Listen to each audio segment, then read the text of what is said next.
भारी भारी रिसॉर्ट्सला फिरायला गेल्यानंतर तिथले मोठे मोठे गार्डन्स बघितल्यानंतर मला असं वाटायचं की आमच्या पण बंगल्याच्या बाजूला छोटंसं असं गार्डन असावं. वेल, तसं गार्डन आता आहे पण मेंटेन करणं पण तितकंच अवघड आहे.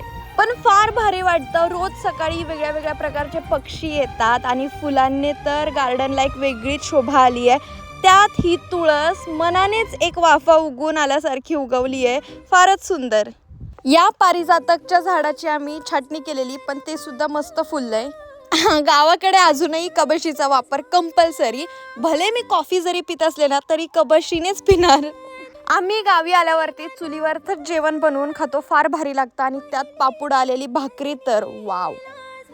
हे माझ्या आवडत्या गाईचं वासरू आहे आणि प्रचंड पांढरं शुभ्र आहे. तितकंच मस्तीखोर सुद्धा आहे. त्याच्या आईसारखंच त्याला पण असं वाटतं की मी त्याला सारखं चोळत बसावं. आणि जर खूप वेळ चोळलं नाही ना तर आता तुम्हाला कसं मारतोय बघा. हे बघा, हे बघा.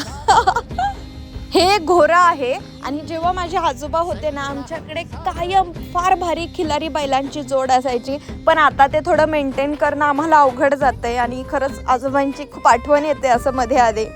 आमच्या आजूबाजूचे सुद्धा सगळे सांगतील की जेव्हा आजोबा होते ना तेव्हा जनावरांची तब्येत सुद्धा तितकीच भारी असायची, कारण की त्यांचा जीव जनावरांमध्ये तेवढाच असायचा. कदाचित तोच गुण माझ्यामध्ये सुद्धा आलाय असं वाटतंय.